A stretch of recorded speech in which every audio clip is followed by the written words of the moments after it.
నమస్తే, welcome to పోరాటగలం TV. నేటి వార్తా విశేషాలు.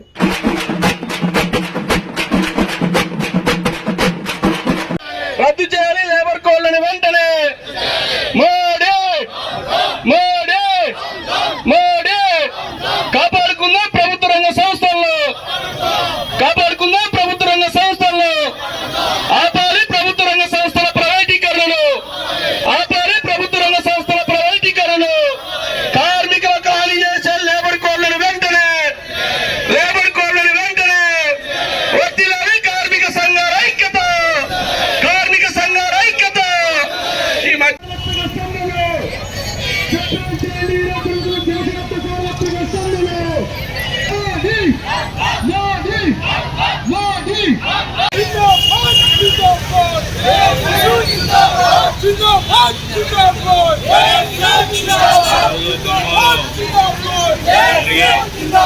దేశవ్యాప్తంగా జరిగే సార్వత్రిక సమ్మెలను అన్ని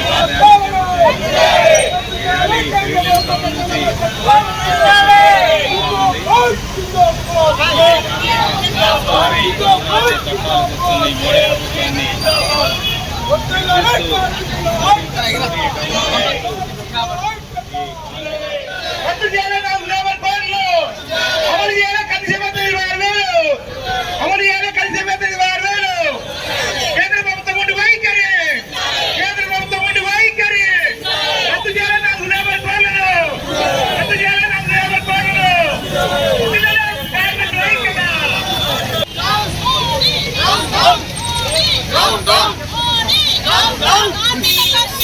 ఐక్యత.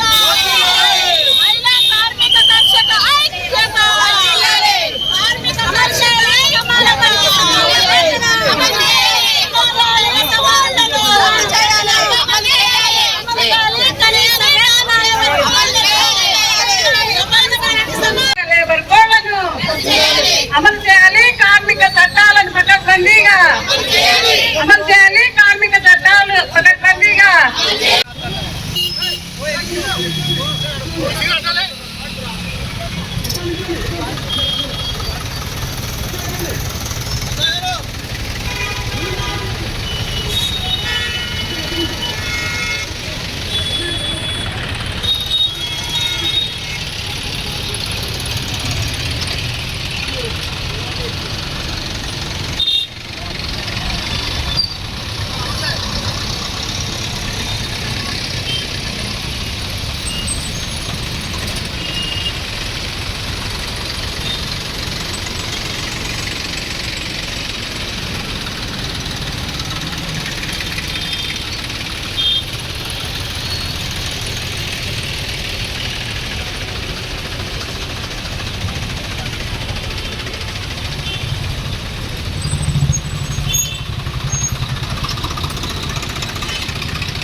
ఇప్పుడు వాయిస్తున్న నాయకులు దైత్యాత్మిక చట్టంలో వేసిన పక్షులు వాయించిన తర్వాత కార్మికులారా, దేశంలారా, నేను దేశవ్యాప్త సమ్మెను దేశవ్యాప్తంగా విప్లవం చేయాలన్న మనసారా వచ్చే వరకు ఇక్కడ వచ్చేసి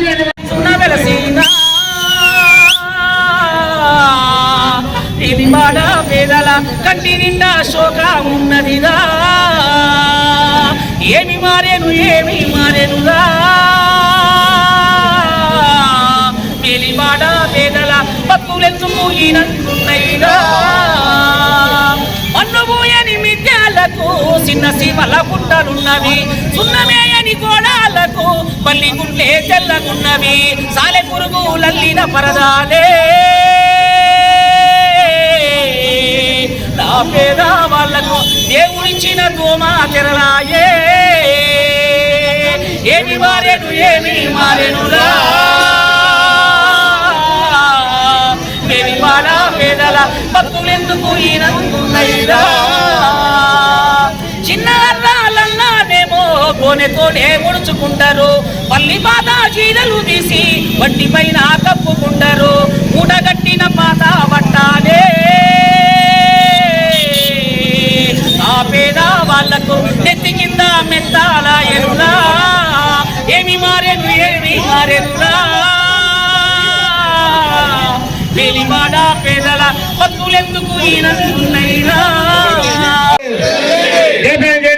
దేశ సేవలు రద్దు చేయాలి 4 లేబర్ కోడ్లను రద్దు చేయాలి 4 లేబర్ కోడ్లను రద్దు చేయాలి 4 లేబర్ కోడ్లను కార్మిక రైతు వ్యవసాయ కార్మిక సంఘాల ఐక్యత వదిలాలి రైతు వ్యవసాయ కార్మిక సంఘాల ఐక్యత కామెంట్స్ వేదిక ముందున్న కార్మిక సంఘాల సభ్యులందరికీ వేదిక మీద ఉన్నటువంటి సంఘ నాయకులందరికీ కూడా ఐఎన్టీసీ పరంగా కాంగ్రెస్ పార్టీగా నమస్కారం తెలియజేస్తూ ఈ రోజున దేశవ్యాప్తంగా అన్ని కార్మిక సంఘాలు కలిసి బీజేపీ ప్రభుత్వానికి వ్యతిరేకంగా ఒక నిర్ణయం తీసుకొని దేశవ్యాప్తంగా ఈ సమ్మె కొనసాగించడం జరుగుతూ ఉంది. దానిలో భాగంగా ఈ ఖమ్మం జిల్లా వ్యాప్తంగా అన్ని మండలాల్లో మరియు ఖమ్మం నగరంలో కూడా ఈ పెద్ద ఎత్తున అందరూ కార్మికులు జేఏసీగా ఏర్పడి పార్టీలకు అతీతంగా అందరూ కలిసి ఈ కార్యక్రమంలో పాల్గొంచుకున్నందుకు మీ అందరికీ కూడా శుభాకాంక్షలు తెలియజేస్తూ ఈనాడు బీజేపీ ప్రభుత్వం వచ్చి నల్ల చట్టాల పేరుతోని కార్మికులు ఎన్నో ఉద్యమాలు చేసి సాధించుకున్నటువంటి 10 గంటల్ని అతిక్రమించి 10 గంటలు పనిచేయాలనేటువంటి కొత్త చట్టాలు తీసుకురావడం, అట్లాగే శ్రమ దోపిడీ ఏదైతే ఉన్నదో కష్టపడి పనిచేస్తున్నటువంటి వారికి కనీస వేతనం ఈనాడు మనం ఒకటి కోరుకుంటా ఉన్నాం, 26,000 రూపాయలు ఇవ్వాలని చెప్పి ఇన్ని కార్మిక సంఘాలు కలిసి ఒక నిర్ణయానికి వచ్చి భారతదేశంలో పనిచేస్తున్నటువంటి సగటు సామాన్య కార్మికుడు పనిచేస్తున్నటువంటి వారందరికీ కూడా 26,000 రూపాయల జీతం లేదా వాళ్ళకి వర్తించినట్టుగా పనిచేస్తేనే వాళ్ళకి గిట్టుబాటు అవుతుంది, వాడి కుటుంబం నడుస్తుంది అని చెప్పి ఒక ఆలోచన చేయడం జరిగింది. బీజేపీ ప్రభుత్వం మొండి వైఖరి చేస్తూ మరి అట్లాగే పెత్తందారులకి అనుకూలంగా వ్యవహారం చేస్తూ ఈనాడు భారతదేశంలో ఉండేటువంటి కార్మిక వర్గాన్ని అణచివేయాలని చెప్పి చూస్తున్నటువంటి దానికి నిరసనగా దేశవ్యాప్తంగా ఉన్నటువంటి జాతీయ కార్మిక సంఘాలైనటువంటి అన్ని కార్మిక సంఘాలు వారికి రాజకీయ పార్టీలు కూడా మద్దతు పలికి దాంట్లో భాగంగా వ్యవసాయ కార్మిక సంఘాలు కూడా ఇవాళ ఒక్క కార్మిక సంఘాలే కాకుండా రాజకీయ పార్టీలు కార్మిక సంఘాలు అందరూ కలిసి ముక్త కంఠంతో బీజేపీ ప్రభుత్వం చేస్తున్నటువంటి దుర్మార్గమైనటువంటి చట్టాలు ఏవైతున్నాయో ఆ చట్టాలని రద్దు చేసి కార్మిక వర్గ శ్రేయస్సు కోసం పాటుపడాలనేటటువంటి ఒక ఆలోచనతోని కార్మిక వర్గ జాతీయ సంఘాలన్నీ ఒక నిర్ణయం తీసుకోవడం జరిగింది. పోయిన నెలలోనే యాక్చువల్ గా మన ఈ కార్యక్రమం సక్సెస్ చేసుకోవాల్సి ఉండే, కానీ మరి పెద్దలందరూ కూడా కూర్చొని ఈనాడు 9వ తారీఖు నాడు మళ్ళీ కార్యక్రమం పెట్టుకొని దేశవ్యాప్తంగా ఈ కార్యక్రమం చేసుకుందామని చెప్పి నిర్ణయం చేసుకోవడం జరిగింది. ఈనాటి ఈ కార్యక్రమంలో అందరూ కూడా కార్మికులందరూ కూడా సంతోషంగా బంద్ చేసుకొని ఈ కార్యక్రమంలో పాల్పంచుకున్నటువంటి మీ అందరికీ, ఎందుకంటే రాజకీయాల జోలికి పోకుండా, ఎందుకంటే బీజేపీ ప్రభుత్వం ప్రధానమంత్రి నరేంద్ర మోడీ గారు ప్రపంచ దేశాల్లో అయితే మనది చాలా ఉన్నతమైనటువంటి దేశంగా చూపిస్తూ మాయమాటలు చెప్తూ ఇక్కడ భారతదేశంలో ఉండేటువంటి కార్మిక వర్గానికి మాత్రం తిండి లేకుండా చేయాలని చెప్పి చేస్తున్నటువంటి ఏదైతే దుర్మార్గమైనటువంటి ఆలోచన ఉన్నదో మేధావి వర్గమైనటువంటి మన కార్మిక వర్గం ముందుగా పసిగట్టి ఈ బీజేపీ ఆటలు కొనసాగకుండా మరి దాన్ని అడ్డుకట్ట వేయాలని చెప్పి ఒక ఆలోచనతోని కార్మికులు తీసుకున్నటువంటి నిర్ణయానికి రాజకీయ పార్టీలు అన్ని కూడా మద్దతు పలికినందుకు వారందరికీ కూడా ధన్యవాదాలు తెలుపుతూ ఈ కార్యక్రమం దేశవ్యాప్తంగా 4 లేబర్ కోడ్లు రద్దు చేయాలని రైతాంగం వ్యవసాయ కార్మికులకు అనుసరిస్తున్నటువంటి ప్రభుత్వం వాళ్ళకు వ్యతిరేకంగా తీసుకొస్తున్నటువంటి విధానాలకు నిరసనగా ఈ రోజు జరుగుతున్నటువంటి దేశవ్యాప్త సార్వత్రిక సమ్మెలో భాగంగా ఖమ్మం జిల్లాలో జరుగుతున్నటువంటి కార్యక్రమంలో పాల్గొన్నటువంటి నాయకులు, కార్మిక సంఘాల నాయకులు, రైతు నాయకులు, ఈ కార్యక్రమానికి హాజరైనటువంటి కార్మిక సోదరి సోదరులందరికీ కూడా ముందుగా నమస్కారం. ఇవాళ నరేంద్ర మోడీ ప్రభుత్వానికి వ్యతిరేకంగా జరుగుతున్నటువంటి సమ్మె రాబోయేటువంటి రోజుల్లో ఈ ప్రభుత్వానికి ఒక హెచ్చరికలాగా ఉండాలని చెప్పేసి నేను ముందుగా భావిస్తా ఉన్నాను. ఎందుకంటే కామెంట్స్ ఒక నిమిషం 91లో నూతన ఆర్థిక విధానాలు ప్రారంభమైన తర్వాత ఈ దేశంలో ఇది 22వ సార్వత్రిక సమ్మె. నరేంద్ర మోడీ ప్రభుత్వం వచ్చిన తర్వాత కూడా 4 సార్వత్రిక సమ్మెలు చేశారు కార్మిక వర్గం. అయినా కూడా ఈ ప్రభుత్వం మొండి వైఖరితోటి కార్మిక వర్గాన్ని మొత్తం కూడా వీధిలో పాలు చేసేటువంటి విధంగా ఇవాళ తమ విధానాలను కొనసాగిస్తా ఉంది. 29 చట్టాల్ని ఈ దేశంలో కార్మిక వర్గం అనేక త్యాగాలు పోరాటాలు చేసి ఇవాళ అనేకమైనటువంటి కార్మిక వర్గానికి ఉపయోగపడేటువంటి చట్టాలను తీసుకొస్తే ఇవాళ నరేంద్ర మోడీ ప్రభుత్వం ఇవాళ చట్టాలను రద్దు చేసి మొత్తం కూడా కార్పొరేట్లకి అనుకూలమైనటువంటి విధానాలు అవలంబిస్తూ ఇవాళ కార్మిక వర్గానికి తీవ్రమైనటువంటి అన్యాయం చేస్తున్నటువంటి పరిస్థితి మనం చూస్తా ఉన్నాం. ఇప్పటికే ఆ లేబర్ కోడ్ని అనేక రాష్ట్రాల్లో అమలు చేస్తా ఉన్నారు. నిన్ననే ఇప్పుడే సీతారామన్ గారు ఉన్నారు. ఇవాళ ఈ రాష్ట్ర ప్రభుత్వానికి కూడా చెప్పాలా, నిన్ననే 12 గంటల పని విధానం జీవో తీసుకొచ్చింది ఇక్కడ ఉన్నటువంటి ప్రభుత్వం కూడా. ఇవాళ అదే కమ్యూనిస్టులు అధికారులు కేరళ రాష్ట్రంలో ఇవాళ ఆ లేబర్ కోడ్ అమలు చేసేటువంటి జీవోలు ఏవి కూడా ఇప్పటి వరకు కూడా అమలు చేయలేదు. అందుకని అన్ని రాష్ట్ర ప్రభుత్వాల మీద కూడా కార్మిక వర్గం ఉద్యోగులు కూడా ఒత్తిడి తీసుకొచ్చే దానికోసం మనం భవిష్యత్తులో పనిచేయాలి. ఇవాళ నరేంద్ర మోడీ ప్రభుత్వం చెప్తూ ఉంది, కార్మికుల వల్లనే ఈ దేశానికి విదేశీ పెట్టుబడులు రావట్లేదని చెప్పేసి ఒక విష ప్రచారం చేస్తా ఉన్నారు. కానీ వాస్తవానికి ఇవాళ భారతదేశంలో విదేశీ పెట్టుబడులు రాకపోవడానికి కారణం ఈ ప్రభుత్వం అనుసరిస్తున్నటువంటి అంబానీ అదానీలకి అనుకూలంగా ఈ దేశంలో సంపదలని వనరులు కూడా మొత్తం కూడా వాళ్ళిద్దరికి కట్టబెట్టడం వల్లే ఇవాళ విదేశీ సంస్థలు మన దగ్గరికి రావట్లేదు. కానీ ఆ నెపాన్ని కార్మిక వర్గం మీద వేసి కార్మిక వర్గానికి వ్యతిరేకంగా ఇవాళ చట్టాలు తీసుకొచ్చేటువంటి ప్రయత్నం చేస్తా ఉంది. ఇవాళ ఈ 10 సంవత్సరాల కాలంలో ఈ దేశంలో ఉన్నటువంటి అంబానీ అదానీ లాంటి కోటీశ్వరుల ఆదాయం 85 లక్షల కోట్ల రూపాయలకు చేరింది. కానీ కార్మిక వర్గం ఈ దేశంలో సంపదను సృష్టించేటువంటి కార్మికులు, లేకపోతే ఈ దేశంలో ప్రజలకి అన్నం పెట్టేటువంటి వ్యవసాయ ఉత్పత్తులు పండించేటువంటి రైతాంగం యొక్క ఆదాయాలు ఎందుకు పెరగట్లేదు? దానికి కారణం ఇవాళ ఈ ప్రభుత్వం వాళ్ళకు అనుకూలంగా రైతాంగానికి కార్మిక వర్గానికి వ్యతిరేకంగా ఇవాళ ఇటువంటి విధానాలు అవలంబించడం వల్లే ఇటువంటి పరిస్థితి వస్తుంది. ఇవాళ ఈ 10 సంవత్సరాల కాలంలో ఇప్పుడు ఈ దేశంలో 15 లక్షల ఉద్యోగాలు నోటిఫైడ్ అయినటువంటి ఉద్యోగాలు ఉన్నాయి. ఎందుకు భర్తీ చేయట్లేదు ఈ ప్రభుత్వం? నరేంద్ర మోడీ ఎన్నికలకు ముందు మేము అధికారంలోకి వస్తే సంవత్సరానికి 2 కోట్ల ఉద్యోగాలు ఇస్తామని చెప్పాడు. కానీ ఒక్క కొత్త ఉద్యోగం కూడా ఇచ్చేటువంటి పరిస్థితి లేదు. ఇవాళ ఈ 9.5 సంవత్సరాల కాలంలో 4 లక్షల ఉద్యోగుల సంఖ్య, ప్రభుత్వ ఉద్యోగుల సంఖ్య తగ్గింది. కానీ మరొక వైపున కాంట్రాక్ట్ కార్మికులు 2013లో 19% ఉంటే ఇవాళ అది 42% పెరిగింది. అంటే కాంట్రాక్ట్ కార్మికులు, అవుట్ సోర్సింగ్ కార్మికుల సంఖ్య పెంచుతూ రెగ్యులర్ ఉద్యోగుల్ని కార్మికులు కూడా ఉపాధి లేకుండా ఇవాళ వాళ్ళ ఉద్యోగాలు తీసేసినటువంటి పరిస్థితి ఇవాళ ఈ దేశంలో కొనసాగుతా ఉంది. మరొక వైపున వాళ్ళ ఆదాయాలు పెరుగుతున్నాయి, కార్మిక వర్గం ధరలు పెరిగినాయి, వేతనాలు మాత్రం పెరగట్లేదు. ఇవాళ మొత్తం ఉద్యోగుల్లో, మొత్తం ప్రభుత్వ ఉద్యోగుల్లో భారతదేశంలో కేవలం 3% మాత్రమే ప్రభుత్వ ఉద్యోగులు ఉన్నారు.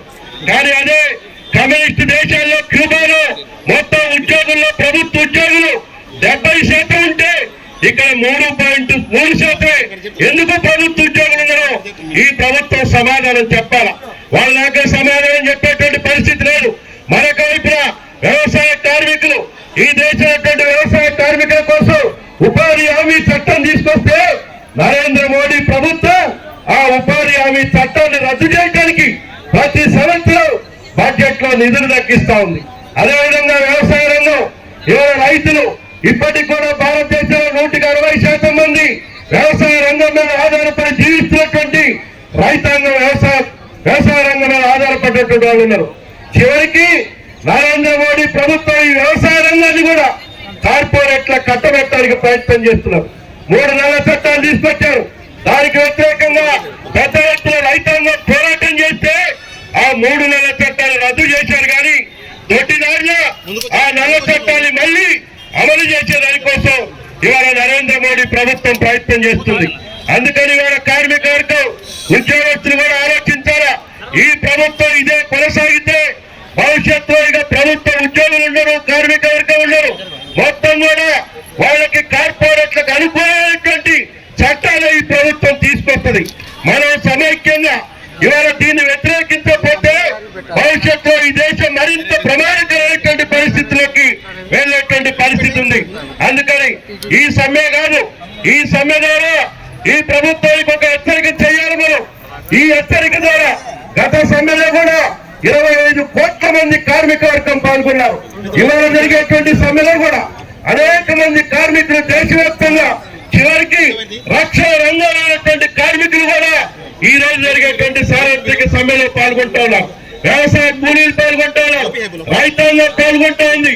ఇవాళ ఈ ప్రభుత్వానికి నిజంగా చిత్తశుద్ధి ఉంటే, మీరు చెప్పినటువంటి మాటలు అమలు చేయాలనేటువంటి చిత్తశుద్ధి ఉంటే, ఇవాళ కార్మికులు పెట్టినటువంటి ఈ డిమాండ్స్ ని, ఈ సమ్మె ద్వారా ఏదైతే చాప్టర్ ఆఫ్ డిమాండ్స్ పెట్టారో వాటిని పరిష్కరించే దానికోసం ఈ ప్రభుత్వం ముందుకు రావాలా.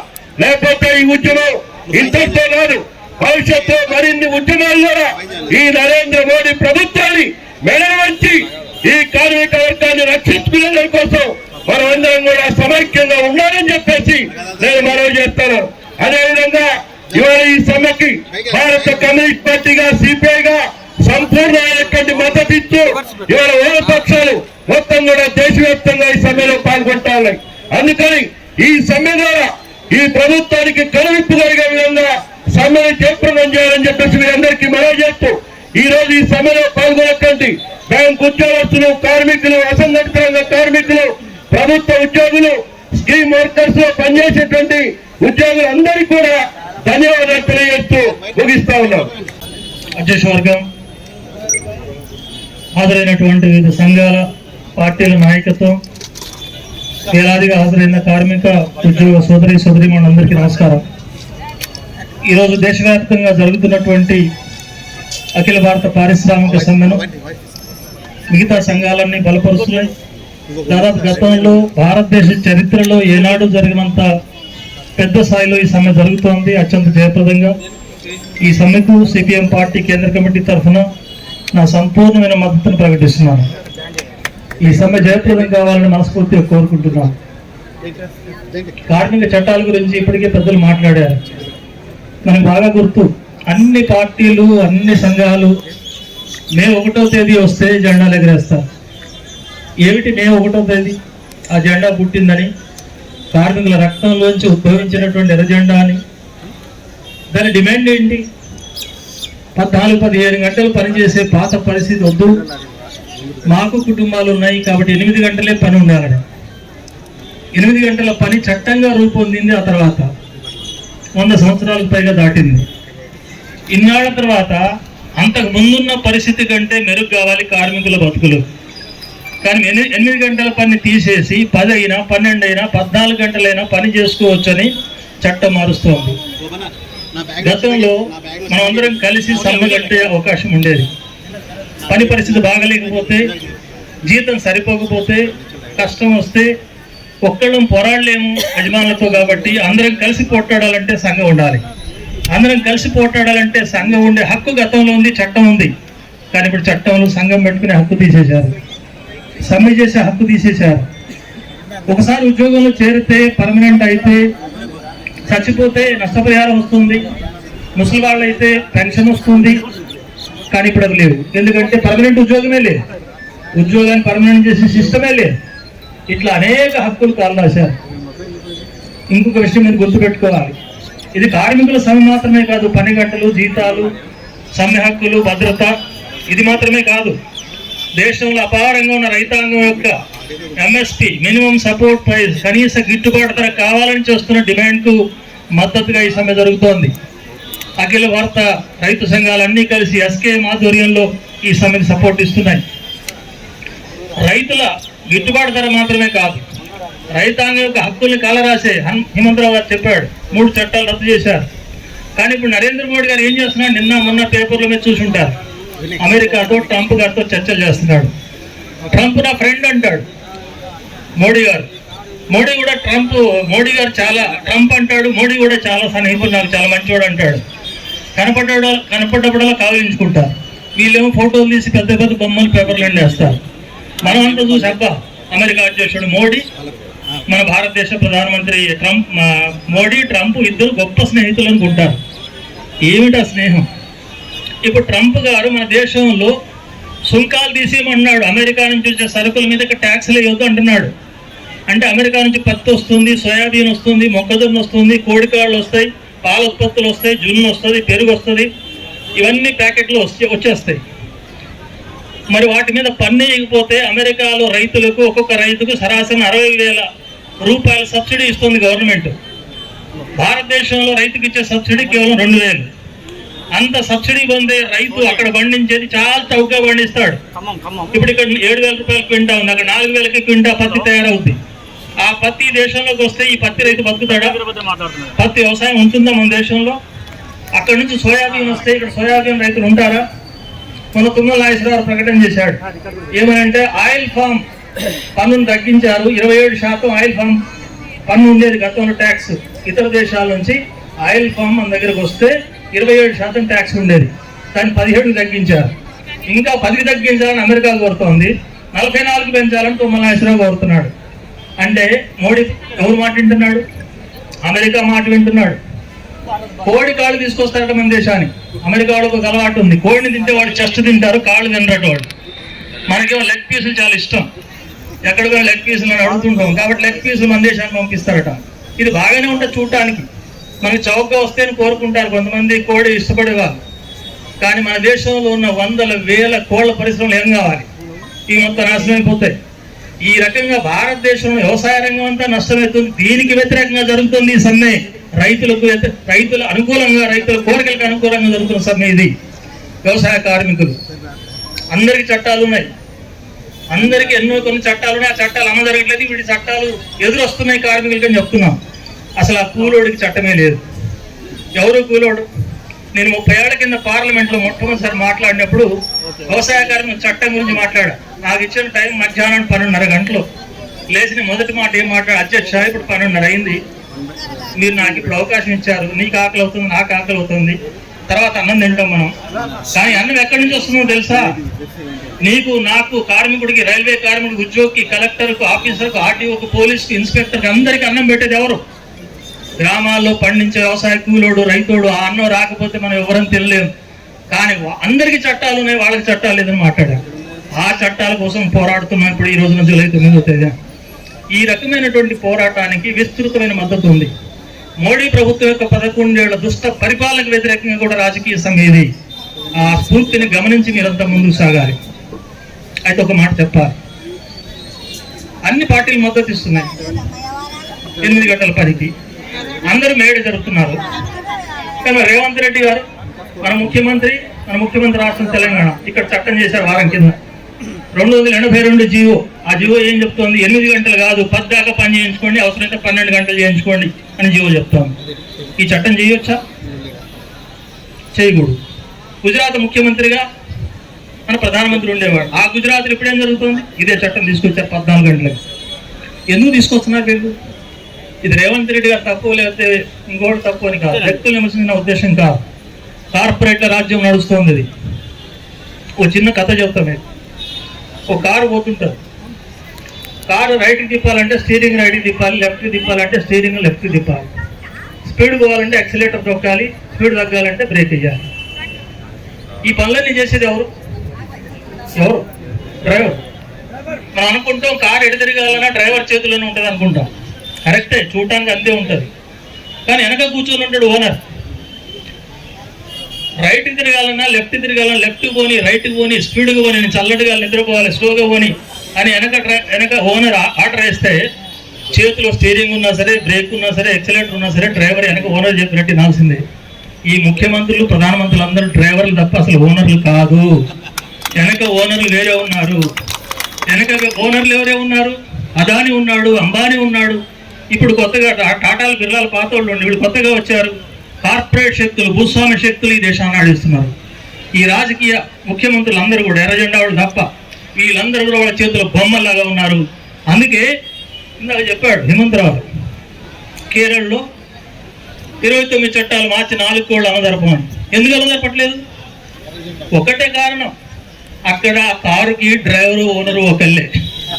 వెనక ఒకటి చెప్పేటోడు, ముందు ఒకటి చేసేవాడు లేడు. వాళ్ళు కార్మికుల తరఫున రైతుల పక్షాన్ని నిలబడే గవర్నమెంట్ కాబట్టి అది. అట్లాంటి మార్పులు దేశం అంతా వస్తే తప్ప మనకు భవిష్యత్తు లేదు. అట్లాంటి పోరాటానికి నాంది. ఆ స్ఫూర్తితో మీరందరూ పోరాడాలని కోరుకుంటూ సెలవు. నమస్కారం. సార్వత్రిక సమ్మెలో భాగంగా ఖమ్మం జిల్లాలో ఉన్నటువంటి అన్ని కార్మిక సంఘాలు, రైతు సంఘాలు ఈ సమ్మెని విజయవంతం చేస్తున్నందుకు సిపిఐఎంఎల్ మాస్టైన్ రాష్ట్ర కమిటీ తరఫున, ఖమ్మం జిల్లా కమిటీ తరఫున అభినందనలు తెలియజేస్తున్నాం. ఈ ప్రభుత్వం కేంద్ర ప్రభుత్వం కార్పొరేట్ల ప్రభుత్వం. ఈ కార్పొరేట్ల ప్రభుత్వానికి వ్యతిరేకంగా ఈ కష్టజీవులు దేశవ్యాప్తంగా కష్టజీవులు జరుగుతున్నటువంటి ఈ సమ్మె అనేటటువంటిది ఈ ప్రభుత్వానికి చెంపదెబ్బ కావాలి. లేని ఎడల ఈ ప్రభుత్వాన్ని ప్రజలు గద్దె తీస్తారని చెప్పేసి కూడా మేము హెచ్చరిస్తా ఉన్నాం. ఇవాళ చూడండి, ప్రభుత్వం ఇవాళ ఎంత దేశంలో అసమానతలు పెరిగిపోయినాయంటే బ్రిటిష్ కాలం అంటే కూడా ఎక్కువగా, అంటే 1% జాతీయ ఆదాయంలో 1% మంది చేతిలో 50% సంపద పోగుబడి ఉన్నటువంటి పరిస్థితి ఉంది. ఒక బ్రిటిష్ హయాంలో కూడా ఇలాంటి పరిస్థితి లేదు. అదే విధంగా చూస్తే 50% మంది ప్రజల మామూలు మధ్యతరగతి ప్రజల చేతులలో చూస్తే 5-6% సంపదే ఉంది. అంటే ఈ రకంగా చూస్తే దేశంలో ధనికులు పెద్ద ధనికులు అయిపోతున్నారు, మరి మామూలు మధ్యతరగతి రైతులు పేదోళ్ళంతా కూడా పేదోళ్ళు అయిపోతున్నటువంటి పరిస్థితి వాళ్ళు కనపడతా ఉంది. కాబట్టి ఇలాంటి విధానాలకు వ్యతిరేకంగా పెద్ద ఎత్తున ఇలాంటి సమ్మెలే చేయడమైనటువంటి కాకుండా నిరవధికంగా సమ్మెలు కూడా చేయాల్సినటువంటి పరిస్థితులు వస్తాయనేటటువంటిది కూడా సిపిఐ మాస్లైన్ భావిస్తా ఉంది. అదేవిధంగా చూసినప్పుడు వాళ్ళు నిరుద్యోగం అనేటటువంటి పెద్ద ఎత్తున ఉన్నటువంటి పరిస్థితి ఉంది. అయినప్పటికీ కూడా ఉన్న ఉద్యోగాలు కూడా తీసేస్తున్న పరిస్థితి. ఇవాళ మనకు ఉదాహరణ చూడండి, 2018లో బ్యాంకు ఉద్యోగులు సంబంధించి 5.5 లక్షల మంది ఉన్నారు. ఇవాళ బ్యాంకు ఉద్యోగులు ఇవాళ చూస్తే 3.5 లక్షల మంది ఉన్నారు. అంటే నీకు ఒక 5-6 సంవత్సరాలలో 2 లక్షల మంది బ్యాంకు ఉద్యోగులే తగ్గిపోయారు. ఇవాళ సింగరేణి చూడండి, సింగరేణి ఒక 4 లక్షల మందికి పైగా కార్మికులు ఉన్నటువంటి సంస్థ ఇవాళ 5,000 మంది కార్మికులు ఉన్నటువంటి పరిస్థితి లేదు. అంటే ఈ రకంగా పెద్ద ఎత్తున ఉద్యోగాలు కావాల్సినటువంటి వాళ్ళు ఉద్యోగం లేక బాధపడుతున్నారు. నిరుద్యోగం పెరిగిపోతా ఉంది. దేశంలో ఎప్పుడు లేనంతగా నిరుద్యోగం పెరిగిపోతున్న పరిస్థితి ఉంది. ఈ పరిస్థితిలో పెద్ద ఎత్తున కార్మికులు, కర్షకులు, కష్టజీవులంతా ఏకమై ఈ ప్రభుత్వాన్ని గద్దె దింపేగా ఆలోచించకపోతే ఈ ప్రజలకు మరి భారతదేశం నాశనం పరిస్థితి ఏర్పడుతుంది. కాబట్టి ఈ విధంగా హెచ్చరిస్తూ ఈ సమ్మెని విజయవంతం చేస్తుంది. అందరికీ మరోసారి తెలియజేస్తూ హాజరైనటువంటి కార్మిక వర్గం, రైతాంగానికి అందరికీ ముందుగా సిపిఐఎంఎల్ న్యూ డెమోక్రసీ తరఫు నుంచి విప్లవ ధన్యవాదాలు తెలియజేస్తున్నాం. దేశాన్ని పరిపాలన చేస్తున్నటువంటి మతోన్మాద మోడీ ప్రభుత్వం కార్మిక వర్గ వ్యతిరేకమైనటువంటి ఒక వైఖరిని అనుసరిస్తున్నది. అలాగే రైతు వ్యతిరేకమైనటువంటి ఒక వైఖరిని అనుసరిస్తున్నది. ఇట్లాంటి రైతుల పైన, కార్మిక వర్గం పైన కత్తి కట్టినటువంటి ఏ ప్రభుత్వం కూడా నిలబడలేదు.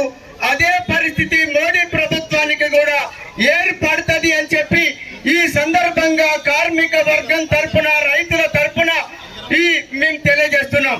దేశంలో ఈ రోజు దాదాపు 50 కోట్ల మంది ఈ రోజు సమ్మె చేస్తున్నారు. అలాగే వీళ్ళకి మద్దతుగా రైతాంగం 26 కోట్ల మంది మద్దతు తెలియజేస్తున్నారు. ఇట్లాంటి వాళ్ళందరూ కలిసి ప్రభుత్వాన్ని గోరిగట్టడం ఖాయమని చెప్పి ఈ సందర్భంగా హెచ్చరిస్తున్నాం. ఈ కార్యక్రమంలో పాల్గొన్నటువంటి కార్మిక వర్గానికి అందరికీ విప్లవ ధన్యవాదాలు తెలియజేస్తున్నాం. 26 చట్టాలు ఏవైతున్నాయో, 29 చట్టాలు ఏవైతున్నాయో వాటిని రద్దు చేసి 4 లేబర్ కోడ్లను తీసుకొచ్చాయి. ఈ 4 లేబర్ కోడ్లకి వ్యతిరేకంగా మనమందరం పోరాడతాం. ఇట్లా ప్రజల పైన కత్తి గట్టి ప్రజల పైన రొమ్ము గట్టినటువంటి ప్రభుత్వానికి వ్యతిరేకంగా పోరాటమే కాకుండా ఈ మతోన్మాద బీజేపీ ప్రభుత్వాన్ని ఉప్పు పాతరేసి తీర్థమని చెప్పి హెచ్చరిస్తూ నేను ముగిస్తున్నాను. దాంతో కలిపి మరి ఈ రోజు ఇక్కడ ఈ సమావేశం ఏర్పాటు చేసుకున్నాం. ఈ మోడీ వ్యతిరేక విధానాలు, మోడీ పెట్టినటువంటి చట్టాలకు వ్యతిరేకంగా చేస్తున్నటువంటి ఈ పోరాటంలో మరి ఈ రోజు పెద్ద ఎత్తున కార్మిక నాయకులు, కార్మిక కర్షకులు అందరూ కూడా విచ్చేసి వచ్చారు. మరి ఏదైతే ఈ మోడీ ప్రభుత్వం నిర్వహిస్తున్నటువంటి కేంద్ర ప్రభుత్వం ఈ బీజేపీ ప్రభుత్వాన్ని మరి 4 చట్టాలుగా తీసుకొచ్చి మరి కార్మికుల నడ్డు నిలిచే విధంగా మరి కొత్త చట్టాలు తీసుకొచ్చి ఇబ్బంది కలుగుతా ఉన్నాయి. రాబోయే రోజుల్లో మరి ఇలాంటి మానుకోకపోతే మోడీ ప్రభుత్వం మూల్యం చెల్లించాల్సిన అవసరం ఉందని చెప్పేసి తెలియజేస్తూ మరి ఈ కార్యక్రమానికి వచ్చిన మీ అందరికీ కూడా ధన్యవాదాలు.